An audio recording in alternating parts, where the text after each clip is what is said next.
There's nothing like that feeling of hitting the open road in your RV. It's the ultimate freedom. But when you see that sign, welcome to California, welcome to Texas, and a little question pops into your head, are my rules the same as their rules? That small moment of uncertainty can be stressful, and it could pull you out of the adventure. Too many of us have been caught off guard by a law we didn't even know existed, but it doesn't have to be that way. My goal for this video is simple: to give you the ultimate checklist for crossing state lines so you can travel with complete peace of mind.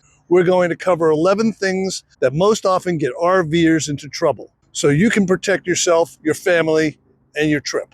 Let's make sure your next journey is memorable for all the right reasons. Okay, let's start with the most serious category, the things that can lead to major legal trouble.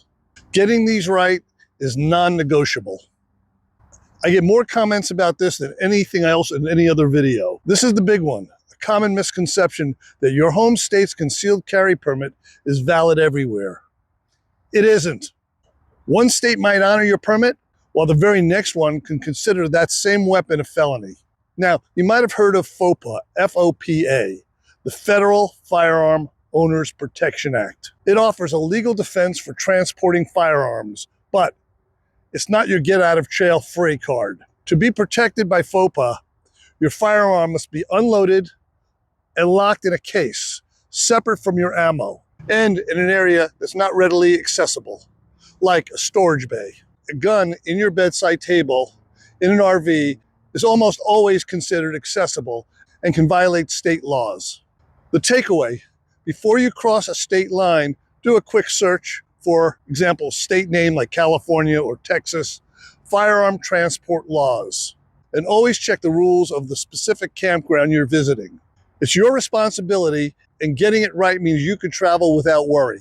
This one is simple, but it trips up so many people, especially as laws change. Even if you bought cannabis legally in one state and are driving to another state where it's also legal, transferring it across state lines is a federal offense. Because you're crossing a state border, federal law applies. Not state, federal law.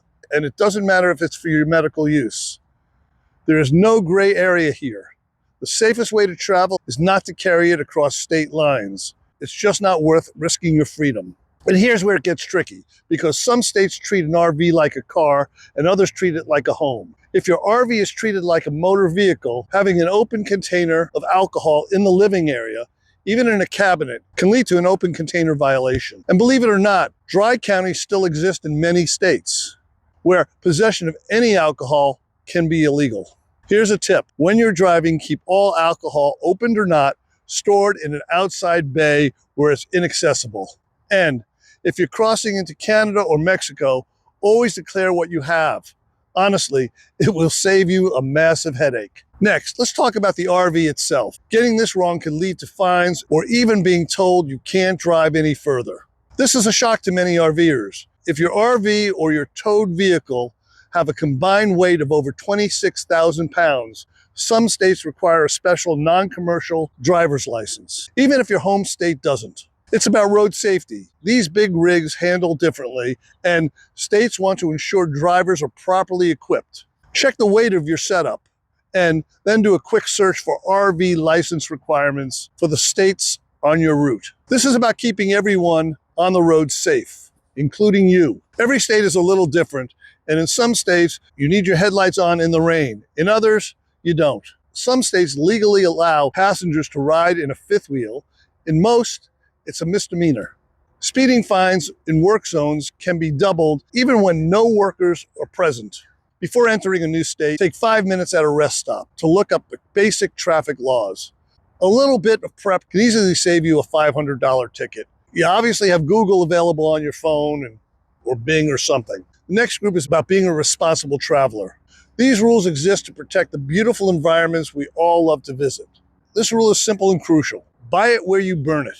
Most states ban you from bringing firewood from more than 10 or 50 miles away.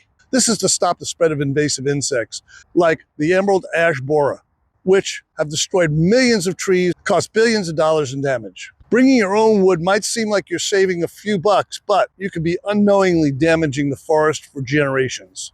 Please don't be that person. support the local community and protect our parks by buying your firewood locally.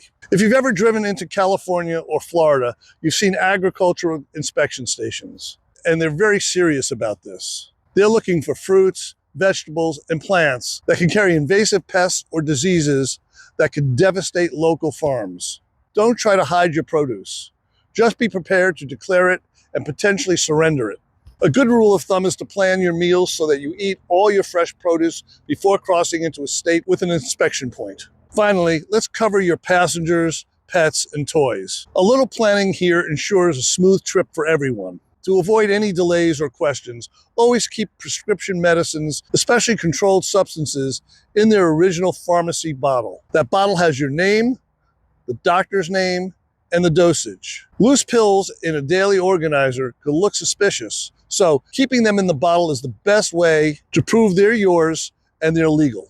To make sure your best friend is welcome everywhere you go, always carry their paperwork. Some RV parks, or even entire counties, have breed restrictions, often for pit bulls, Rottweilers, or Dobermans. It's not fair, but it's reality. Nearly all places will require proof of an update rabies vaccination. A quick call ahead to the campground can confirm their pet policy and save you from being turned away at the gate. Next, drones are an amazing way to capture your adventure, but the rules are strict. Flying a drone in any U.S. national park is completely banned. Many state and local parks have their own restrictions as well. Always check the FAA's Before You Fly app and the specific park rules before you even think about launching. A little research ensures you don't get your expensive drone confiscated. Fireworks are a tough one, even if you buy them legally. Taking them to a state where they're illegal can get you fined. This includes things you might not expect, like sparklers or smoke bombs. More importantly, most parks and forests have a total ban on them due to fire risk. And if you have a dog, you know that fireworks can be incredibly traumatic. It's not worth the risk. True freedom on the road isn't about ignoring the rules. It's about knowing them so well that you don't have to worry. Handling these 11 things before you go will give you the confidence to truly relax and enjoy your adventure. If this video was helpful, the best thing you could do is hit that like button and share this video with fellow RVers. Let's help everyone in our community travel safer. Leave a comment below and let me know which of these rules surprised you the most.